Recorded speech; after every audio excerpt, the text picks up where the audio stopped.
CN times news కి స్వాగతం. మహాకూటమి ప్రభుత్వం ఏర్పడి ఏడాది పూర్తయిన సందర్భంగా సంతనూతలపాడు శాసనసభ్యులు BN Vijay Kumar cake cut చేశారు. ఈ సందర్భంగా విజయ్ కుమార్ మాట్లాడుతూ అభివృద్ధి సంక్షేమం రెండు కళ్ళు నియోజకవర్గంలో పనిచేయడం జరుగుతుందని అన్నారు. ఈ కార్యక్రమంలో టీడీపీ నాయకులు, మద్దిపాడు మార్కెట్ కమిటీ చైర్మన్ భర్త మన్నం ప్రసాద్, గంగుల పార్వతి తదితరులు పాల్గొన్నారు.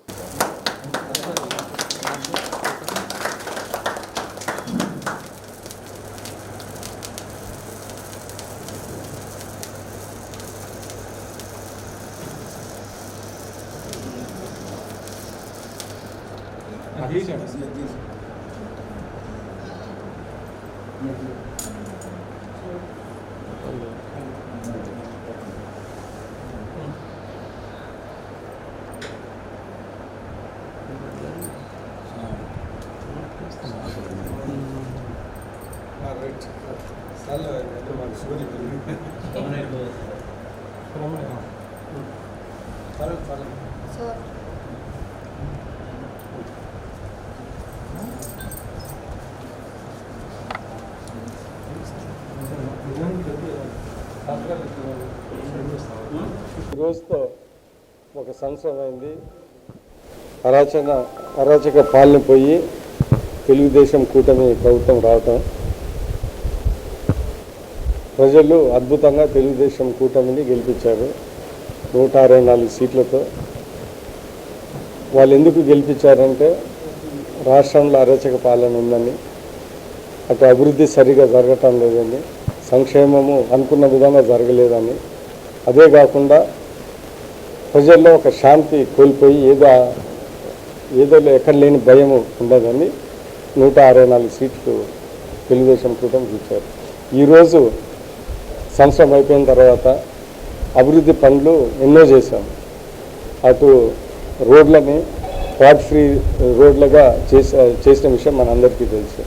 అదే కాకుండా మన కాన్స్టిట్యున్సీలో పంచాయతీ రోడ్లు, ఆర్ఎంబీ రోడ్లు దగ్గర 3.5 కోట్లకి, పంచాయతీ రాజ్ రోడ్లు ఎన్ఆర్జీఎస్లో కానీ నాబార్డ్లో కానీ దగ్గర 6-7 కోట్లకు, దాని తర్వాత విలేజెస్లో సీసీ రోడ్లు దగ్గర 20 కోట్లకు, దాని తర్వాత రాబోయే కాలంలో చీమకుర్తి మండలంలో ఒక 20 కోట్ల రోడ్లు అభివృద్ధి పనులు, ఆర్ఎల్పురము చుట్టుపక్కల ఉన్న గ్రామానికి ఒక 20 కోట్లు అభివృద్ధి పనులు, డిఎంఎఫ్ ఫండ్లో దగ్గర 16-17 కోట్లు. ఇవన్నీ ఈ ఒక సంవత్సరంలో జరిగిన విషయం అందరికీ తెలుసు. సో మేము అనుకున్న దానికన్నా అభివృద్ధి సంక్షేమ కార్యక్రమాలు జరుగుతున్న విషయం ప్రజలందరూ గమనిస్తూ ఉన్నారు. దాని తర్వాత ప్రజల్లోకి వస్తే అందరూ ఒక శాంతిగా, ఏమి అరాచకాలు లేకుండా ఈరోజు నడుస్తున్న విషయాలు మన అందరికీ తెలుసు. సో ఏంటంటే తెలుగుదేశం కూటమి, ఎన్డీఏ కూటమి ఎందుకు ఓటేశారో ఈ ఒక సంవత్సరంలో అవన్నీ చూపించిన విషయం మనందరికీ తెలుసు. సంక్షేమ కార్యక్రమాలు అంటారా, వచ్చిన వెంటనే 4,000 రూపాయల పెన్షను, 4,000, 6,000, 10,000 ఇచ్చిన సంగతి మనందరికీ తెలుసు. అదే కాకుండా అతి త్వరలోనే 15,000 ప్రతి ఒక్కరికి తల్లి వందన స్కీము ఒక నెల లోపలనే ప్రభుత్వం ప్రకటించింది. అదే కాకుండా బస్సు కూడా, ఫ్రీ బస్ అనేది కూడా ఇంకొక 1-2 నెలల్లో అది కూడా జరుగుతూ ఉంది.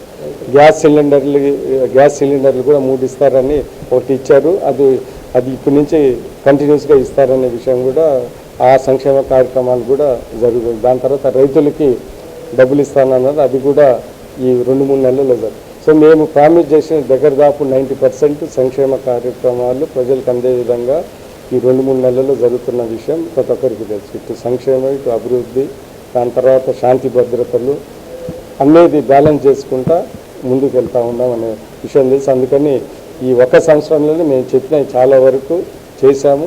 రాబోయే కాలంలో ఇంకా అభివృద్ధి సంక్షేమ కార్యక్రమాలు చేస్తాము. ప్రజలు క్షేమంగా ఉండే విధంగా, ఏమి భయము ఆందోళన లేకుండా ఉండేగా మేము పరిపాలన చేస్తాం.